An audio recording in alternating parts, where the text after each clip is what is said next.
You want to take a mortgage to buy an apartment in Germany, but you don't know where to start? Well, you are at the right place. In this video, I will tell you step by step the complete process of getting a mortgage in Germany. We will also see what document bank requires, what information bank needs about you and the apartment, and finally, tips to improve your mortgage offer. Hi guys, I am Ankit and welcome to part 2 of how to get a house loan in Germany. It is a continuation of my part 1 where I discussed the terms used by banks in Germany. If you haven't watched that video yet, pause this one, check it out and come back. So what documents bank requires? Well, bank need yours as well as apartment's document to process the mortgage. Here is the list of documents bank will need from you. If you are employed, then 2 or 3 months of your salary slips for the current year and December salary slip of previous year. Then Lohnsteuerbescheid or Einkommensteuerbescheid. It is a summary of salary you have been paid for the whole year. This document you get from your employer every year, and if you do not have it, no worries, you can always ask your employer to send it to you. Next is your job contract.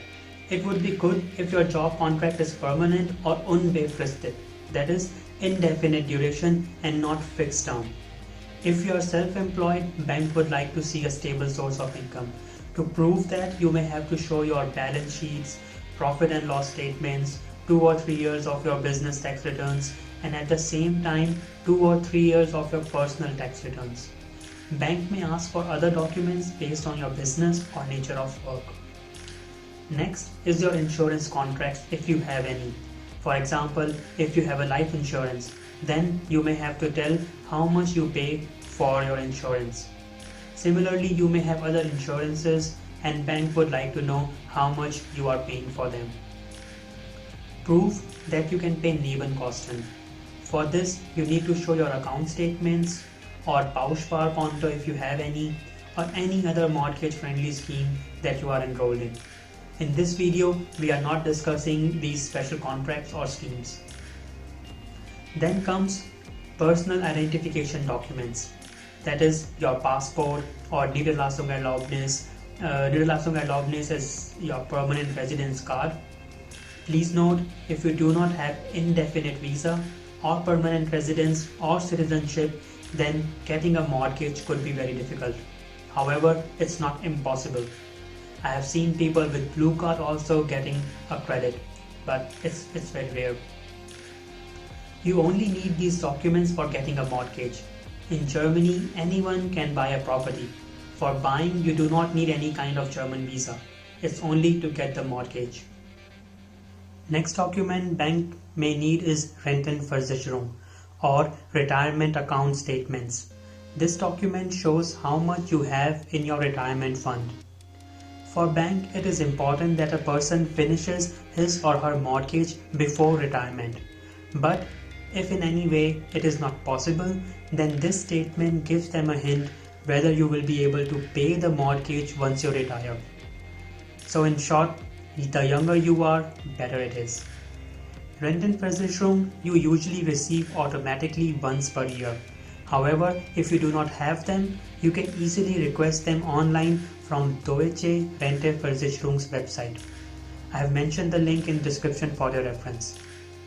Lastly, if you are applying together with your spouse, same documents would be required for your spouse also. Adding your spouse does not improve the interest rate, however, increases the amount of credit you can get. So bank have all your documents. Now it will need documents of the property to draft a contract. The very first document bank will request is exposé of the apartment. Exposé contains the basic information about the property like address, construction year, purchase price, broker fees and images of the apartment. With this, bank will have an initial impression of the apartment. Next document is Wohnflächeberechnung. It shows how big each room in the apartment is. Then Grundriss, that is floor plan. Next, Lagerplan, that is location map of the apartment building. Then we will need Grundbuchauszug, that is land register papers. Another document bank will require is Energieausweis, that is Energy Efficiency Certificate. In Germany, every building is rated from A plus to H based on their energy consumption. This energy consumption is only for heating the building and not any other energy consumptions. Then Teilungserklärung, which translates to Declaration of Division. It is a very important document, and this document gives an information of which portion of the building is owned by you and which comes under house union, and many other important details that you may be interested in. Finally, whether the apartment you are buying is already rented or not. If it is rented, then bank will require the rent contract also. If not, then everything is fine. Well, these are the most important documents that bank will ask. Bank may ask for more documents, and it will vary from bank to bank and case to case. However, for most banks, above mentioned documents will be enough to proceed further. I will be covering what each document of the apartment means and why they are important in my next video, so keep tuned to this channel. Once you have submitted all the documents, bank will give you a final offer based on your requirements and documents. If you agree to them, bank will draft the contract. Please note, you haven't signed the contract yet. Bank has only given you an offer. So if on a later stage you get a better offer from other bank, you can still take it. Only when you sign the contract, you are bound by its terms. And you sign the contract 1 week before the Notartermin. Why 1 week before? I have covered that in my other video where I explained the complete buying process. I have mentioned the link below in the description. Well, this ends our paperwork part. Next is the bonus round. In the bonus round, first tip is on how to improve your credit offer. The tip is very simple. Do not discuss the mortgage options with only one bank.